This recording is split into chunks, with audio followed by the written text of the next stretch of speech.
जय श्री कृष्णा दोस्तों, मेरे चैनल में आपका स्वागत है। आज की वीडियो में हम जानेंगे कि 365 बातें हम कैसे बनाएं। कार्तिक का महीना चल रहा है। कार्तिक के महीने में दीपदान करना बहुत ही शुभ माना जाता है और पावन माना जाता है। इस महीने में अगर 365 बातें का दीपदान करें तो साल भर का दीपदान और पुण्य की प्राप्ति होती है। तो देखिए, दीपदान हमें चाहे मिट्टी की, राई की, किसी भी तरह का हम दीपक जला सकते हैं या कोई बड़ा दीपक ले सकते हैं। अगर आप कहीं बाहर जाकर दीपदान करना चाहते हैं तो आपको 365 बाती ले जा सकते हैं और मैं आपको यहाँ पर 365 बातियाँ बना के दिखाऊंगी।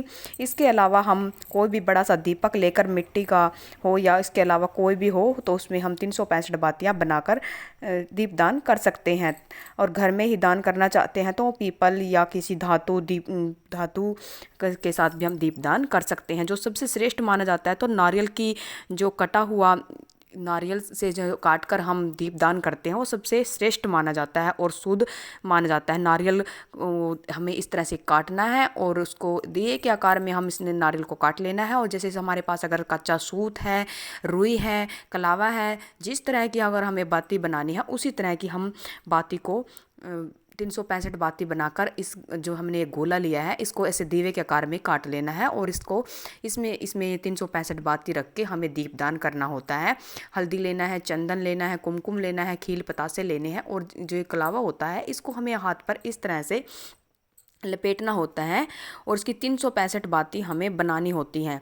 इस तरीके से यहाँ पर हम हाथ में इस तरीके से इसको लपेट लेंगे और इन तारों को हम बाद में कट कर लेंगे किसी नदी के किनारे या किसी पेड़ के किनारे या कहीं भी यहाँ जहाँ कर ये दीपदान कर सकते हैं। या तुलसी, घर में अगर तुलसी का पौधा है तो तुलसी के पौधे के नीचे हम यह दीपदान कर सकते हैं।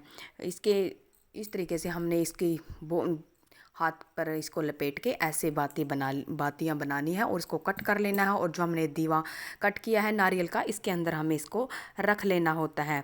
इसको 45 बार जैसे घुमाना होता है और इसमें बाद में एक पीछे गांठ लगानी होती है जिससे यह खुलता नहीं। और इस तरीके से यहाँ पर 365 बातें बनकर तैयार हो जाएगी। अगर कम पड़ती हैं तो कम नहीं पड़नी चाहिए, हमें इनको गिन लेना चाहिए। चाकू की सहायता से या किसी सीजर या कैंची के साथ हम इसको काट सकते हैं। इस तरीके से यहाँ पर हमारा ये दीपक बनके तैयार हो गया है।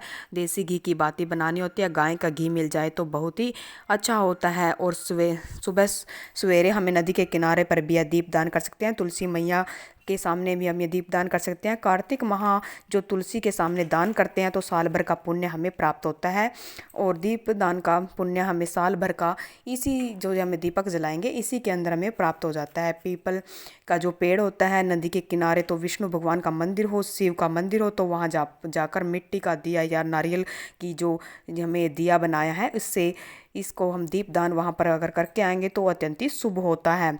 इस तरीके से हमारे पास यह तुलसी का पौधा है। मैंने यहाँ पर घर में ही इस दीपदान को तुलसी माता के नीचे बैठकर यहाँ पर मैंने ये दीपदान किया है। और नारायण भगवान और श्री विष्णु भगवान का नाम लेते हुए, उनको प्रणाम करते हुए हम उनकी आरती भी कर सकते हैं। माता लक्ष्मी की, तुलसी माता की अगर हमें कोई आरती आती है तो हम आरती भी कर सकते हैं। और माता रानी का नाम लेकर हम बोले कि हमारी इस दीपदान को आप स्वीकार करें, हमसे कोई गलती होगी तो हमें माफ़ करना।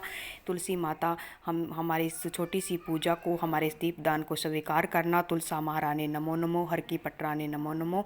इस तरीके से हम माता रानी की आरती भी कर सकते हैं। अगर हमें कोई आरती आती है तो पूजा भी कर सकते हैं। कार्तिक महीने में दीपदान का सबसे विशेष महत्व होता है। थोड़ा सा हमें, जैसे यहाँ पर मैंने पानी लिया है, इसके अंदर थोड़ा सा गंगा जल मिला लिया है और इसे 7 बार घुमाकर, जैसे हम परिक्रमा भी कर सकते हैं खड़े होकर, अगर हम पानी के साथ यहाँ पर 7 बार घुमाकर ऐसे इस तरीके से यहाँ पर पूजा इनके नीचे यहाँ पर छोड़ देंगे और माता रानी से प्रार्थना करेंगे कि हमारे दीपदान को स्वीकार करें। जय तुलसी मैया, जय तुलसी मैया, हर की पटरानी नमो नमो, शिव की कृष्ण की प्यारी नमो नमो। इस तरीके से आरती कर सकते हैं। तुलसी माता की खील पतासे का भोग लगाएंगे, फल फूल भी चढ़ा सकते हैं। खील पतासे कार्तिक के महीने में जैसे दीपावली पर हम खील पतासे लेके आते हैं, उसका भोग बहुत ही शुभ माना जाता है। क्योंकि जैसे धनतेरस आते हैं, धनतेरस से दीपदान शुरू हो जाता है और जैसे दीपक जलाते हैं तो खील पतासे का भोग, जैसे कार्तिक के महीने में खील पतासे का भोग लगाया जाता है। जय तुलसी माता, दीपदान हमारा स्वीकार करे। जय तुलसी माता।